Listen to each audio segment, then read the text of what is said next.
Привет, YouTube! И последние дни, когда я захожу в свой директ и открываю сообщение, то вижу только одно. Вот эту новость. Весь директ просто забит просьбами снять ролик об истории с девушкой-блогером, которую избили в косметологической клинике. И если вы еще не в курсе этой истории, то посмотрите следующие кадры. Валентина Сидорова ушла с разбитым лицом.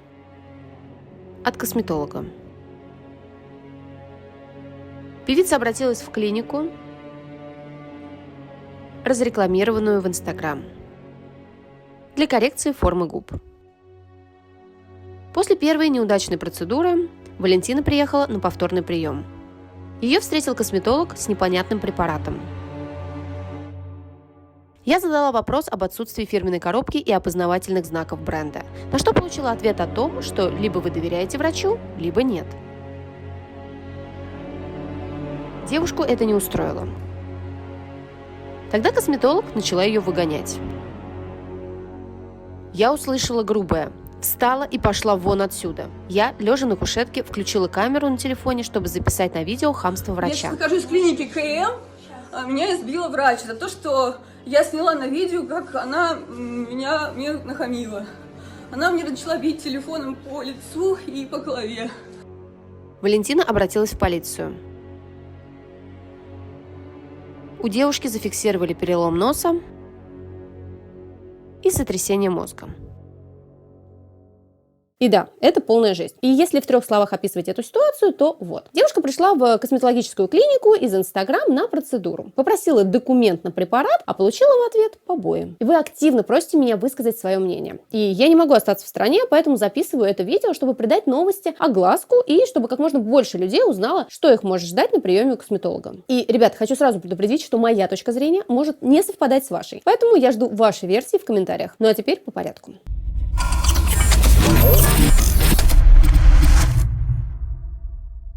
И знаете, с первых минут хочется сразу выразить свои чувства. Это трэш, дикость и показательное подтверждение того, сколько беззакония творится на рынке косметологических услуг, в особенности в Инстаграм. Ребят, давайте сейчас отбросим эмоции и будем рассуждать здраво. Я не хочу здесь охать и ахать над кровавыми кадрами, муссировать там эту тему как-то вдоль и поперек и говорить очевидные вещи по типу «бить людей – это плохо». И также я не собираюсь проводить какие-то диванные расследования. Потому что многие мне пишут: «Катя, мне кажется, это пиар жертвы, на лице у нее грим». Очень жду ваше расследование, чтобы узнать, что произошло. Ребята, давайте определимся, что здесь может расследовать блогер. Налицо свершившийся факт преступления. И на этом этапе, как мне кажется, должны разбираться не блогеры, а правоохранительные органы. Единственное, что мы сейчас можем со своей блогерской стороны сделать, это придать новости максимальную огласку, чтобы ускорить процесс рассмотрения дела. А выносить голословные обвинения, разглядывать кадры в поисках каких-то там выдуманных фактов – это максимально недостойное занятие. И сегодня в этом видео я хочу указать на причину произошедшего и на реакцию общественности. И я думаю, что и вы хотите вынести из этой истории главную суть. Итак, поехали. Что мы видим? Произошло резонансное событие. Пострадавшая девушка имеет в нем довольно сильную позицию. Она потребитель, которые пытались оказать некачественную услугу. На ее руках видеодоказательства. Она подала заявление в полицию, она осветила это в Инстаграм и рассказывает в СМИ. И она со своей стороны утверждает, что ее прямо преднамеренно избили. Тем не менее, в интернете существуют и те, кто ей не только не сочувствует, но и даже не верит, считая, что это хайп. И я подумала, может, для этого есть какие-то веские, резонные основания? Может, у клиники есть тоже сильная версия? Я решила изучить аккаунт клиники и косметолога в Инстаграм и обнаружила следующее. Клиника сразу после этого инцидента закрыла свой аккаунт и теперь впускает только по запросу. Найти их профиль тяжело, потому что они бесконечно меняют свои названия. И, как выяснилось, это у них частая практика. Но важный момент. Закрылись они не только в соцсетях, но и по факту. Как только все это произошло, они сбежали с места преступления. Записаться на процедуру в этот салон красоты сегодня уже не получится. Телефон молчит,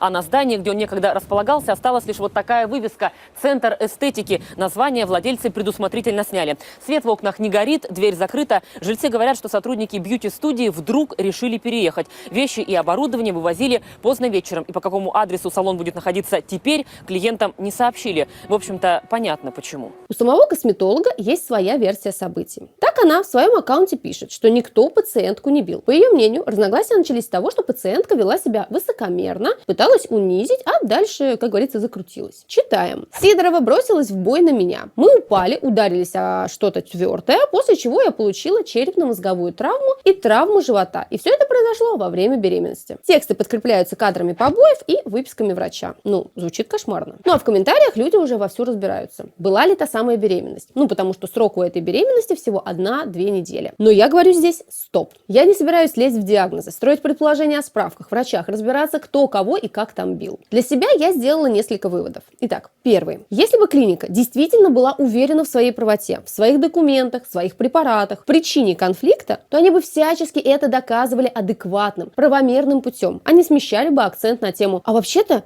меня больше побили, у меня справка длиннее». Давайте вспомним, какая первопричина этой драки. Вспоминаем. Документы на препарат. И если у вас все чисто, то вы в самый первый момент встаете, поднимаете все записи из камер наблюдений, прям вот из приемного кабинета, берете все бумаги на препарат, дипломы, лицензии, показания сотрудников, и все это вы даете в соцсети, журналистам, там, в СМИ. У вас четкая, жесткая позиция. И поверьте, ее услышат. А там уже и, собственно, все разберутся, кто кого побил и почему. Но вместо этого я вижу пост, где косметолог сообщает: нас оклеветали, я пойду к Путину, это травля малого бизнеса, наш салон и наших партнеров атакуют проверками. Беспредел. Друзья, уважаемый косметолог и клиника, ну а чего вы испугались проверок-то? Так радоваться надо проверкам, слава богу. Вот им как раз и покажете, какие вы молодцы, какой у вас честный, прозрачный и правомерный косметологический бизнес. Или все же есть что скрывать? Вот документы достаньте, ну те, которые в обрезанном виде появились вдруг в сторис спустя 500 лет после скандала. Ну да, нашли наконец-то. Вот и покажите их на проверке. Что делает клиника? Они предпочли первым делом просто съехать со своего адреса. Ищут теперь другое место, чтобы их малый бизнес там никто не обижал. Ну, ребят, согласитесь, звучит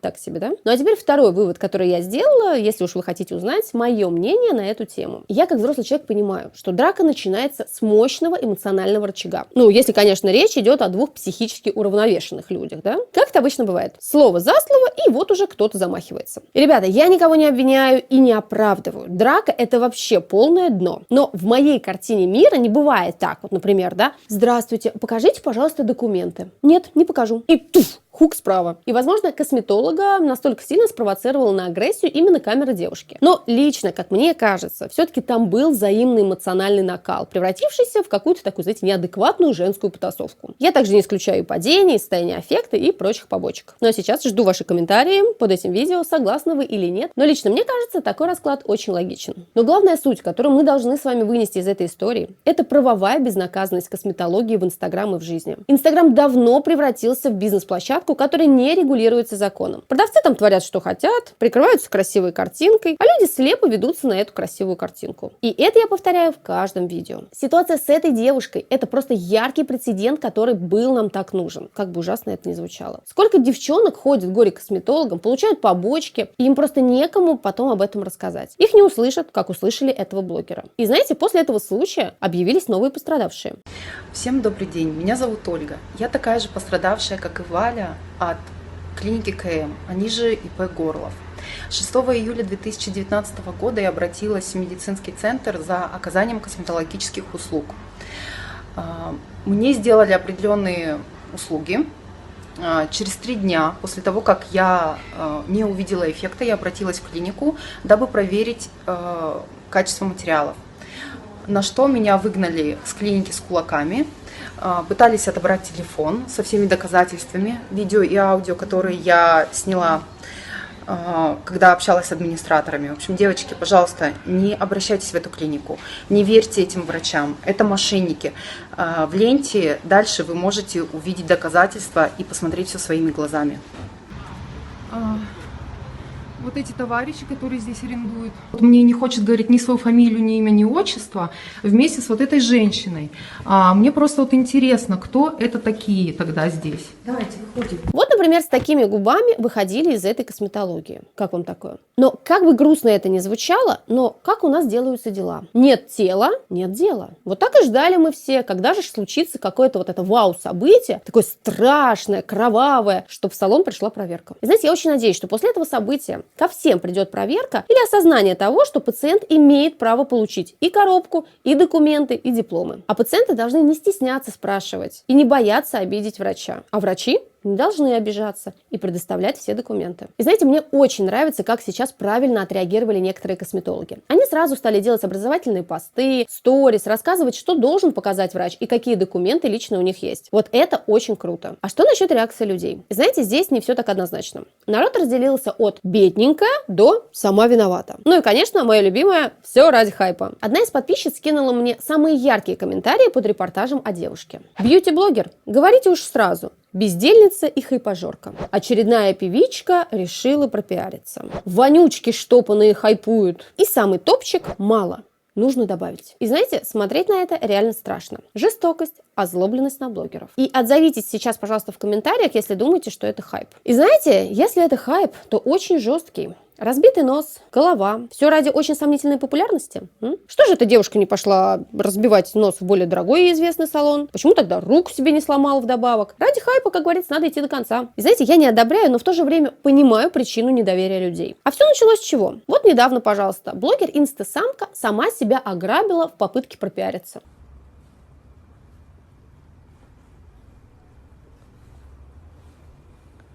Чтобы вы понимали, я не могу найти ни деньги, ни 2 своих компьютера. Короче, я вызвала мусоров, я не знаю, что мне делать, это просто пиздец, блядь, 4 миллиона рублей, вы понимаете? Просто ни одного компьютера, все карты памяти с видосами, блядь, просто фотоальбом. На первом скрине видос самки 2018 года, на втором – история уже после так называемого ограбления. По ее словам, этот MacBook ей подарил друг Олег, но если рассмотреть повнимательнее ноут, то можно понять, что наклейки одни и те же, да и расположение такое же. Но как? Ведь все ее маки украли. А вот, например, какой-то сумасшедший тип сделал пранк с пистолетом, напугав до смерти Катю Адушкину. Мы узнали, где живет Катя Адушкина, и решили разыграть ее. Нет, все нормально. Честно, все в порядке. Нет. Что? Только что на меня напали на улице. Это был человек с пистолетом. И вот мы на это все смотрим, и в нашей голове складывается пазл. Вот на что готовы некоторые личности ради пиара. Может, и эта подруга ударилась лицом в кровь, чтобы все о ней говорили. Да к тому же она еще и блогер. Ну, а блогеры, они все такие. Вон, под поезд готовы кинуться, лишь бы про них говорили. И знаете, это как история с пастухом и волком, да? Вечно кричим просто так: волки, волки. А когда кто-то реально крикнет волки по делу, никто не поверит, и всех овец сожрут. Извиняюсь за метафору. И лично мое мнение, я не вижу здесь никакого хайпа. И это точно не самоцель. И вот сейчас бы очень не хотелось, чтобы реальную проблему с нелегальным, неконтролируемым рынком косметологии прикрывали хайпом или рассуждениями о том, что нарывалась она там на драку и била ли в ответ. Неважно. Ребята, вы можете верить девушке, можете не верить. Но давайте не будем закрывать глаза на первопричину проблемы, которая за этим стоит. Вы наверняка тоже однажды окажетесь в кабинете косметолога, и вот тут вспомните эту историю. Возникает вопрос, как поступите вы? Просите о документах или нет? А то вдруг людям вокруг покажется, что спросить документы – это ради хайпа, а не ради здоровья и элементарной безопасности. Спасибо большое, что вы досмотрели это видео до конца. Мы с вами увидимся совсем скоро в новом видео. Пока-пока!